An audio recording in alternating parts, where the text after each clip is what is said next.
Assalamualaikum warahmatullahi wabarakatuh.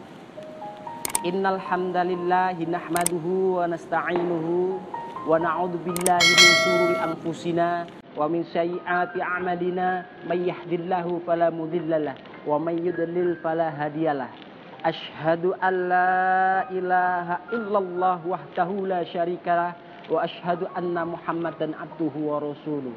Allahumma sholli wa sallim ala sayyidina Muhammad wa ala ali sayyidina Muhammad, amma ba'du.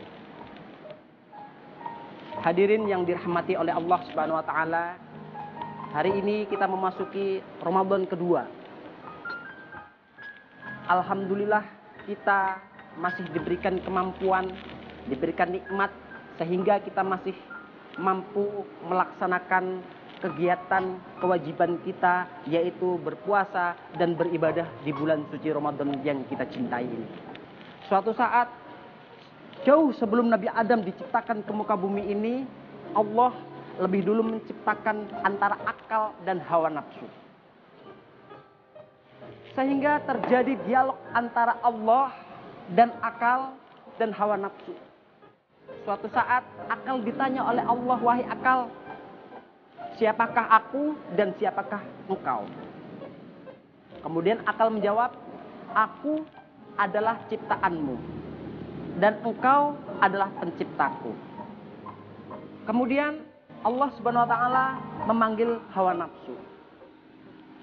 Wahai hawa nafsu, kemari, kata Allah. Kemudian ditanya, siapakah aku dan siapakah kamu?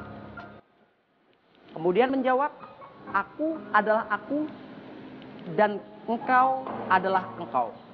Akhirnya dimasukkan ke neraka selama 100 tahun. Setelah 100 tahun dipanggil kembali oleh Allah, kemudian ditanya lagi, wahai hawa nafsu, siapakah aku dan siapakah engkau? Kemudian aku adalah aku, sedangkan engkau adalah engkau. Belum kapok nafsu ditanya oleh Allah, sehingga Allah mengirimkan hawa nafsu ke dalam neraka yang disebut dengan neraka ju, neraka lapar.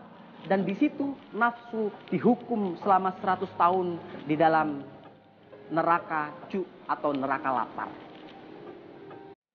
Akhirnya setelah 100 tahun dihukum di neraka ju, dipanggillah hawa nafsu untuk menghadap kembali kepada Allah Subhanahu wa taala. Dan di situ akhirnya nafsu ditanya, wahai nafsu, siapakah aku dan siapakah engkau?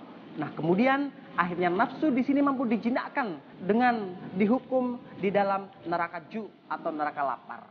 Akhirnya hawa nafsu menjawab, aku adalah ciptaanmu dan engkau adalah sang penciptaku. Inilah hawa nafsu dengan segala keras kepala, dengan segala arogansinya, dengan segala sifat iri, dengki dan lain sebagainya, yang susah untuk mendengarkan hal-hal baik dan susah untuk melihat siapa pencipta hawa nafsu tersebut. Hadirin yang dirahmati oleh Allah Subhanahu wa taala, dari kisah ini kita bisa mengambil bahwa sesungguhnya yang mampu menjinakkan hawa nafsu itu adalah lapar. Oleh karena itu, disinilah Ramadan memiliki fungsi untuk mengendalikan hawa nafsu. Karena hawa nafsu itu ibarat binatang buas yang tidak bisa dikendalikan. Sedangkan puasa itu adalah ibarat tali untuk mengendalikan binatang buas tersebut. Tanpa tali, binatang buas tidak akan dapat dikendalikan. Begitu juga dengan hawa nafsu. Hawa nafsu itu tidak bisa dikendalikan tanpa adanya puasa. Karena puasa melatih diri kita, mendidik diri kita, memelihara hawa nafsu kita agar hawa nafsu kita tidak kendor, agar hawa nafsu kita mampu dikendalikan. Subhanallah. Hadirin yang dirahmati oleh Allah Subhanahu wa taala, ingatlah bahwa akal harus lebih tinggi daripada hawa nafsu. Akal harus mampu mengendalikan hawa nafsu. Kalau akal tidak mampu mengendalikan hawa nafsu, maka kita lebih rendah daripada binatang. Tetapi sebaliknya, kalau akal lebih tinggi daripada hawa nafsu, akal mampu mengendalikan hawa nafsu, maka kita lebih mulia dibandingkan malaikat. Subhanallah. Hadirin yang dirahmati oleh Allah Subhanahu wa taala, di dalam Al-Qur'an surah Al-Fajr diingatkan, a'udzubillahi minasyaitonirrajim, ya ayyatuhan nafsul mutmainnah irji'i ila rabbiki radiyatan mardiyah fadkhuli fi ibadi wadkhuli jannati.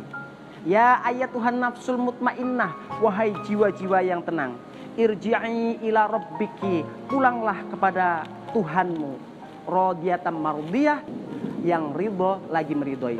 Fadkhuli fi ibadi, maka masuklah ke dalam jemaat golongan hamba-hambaku, wadkhuli jannati, dan masuklah ke dalam surgaku.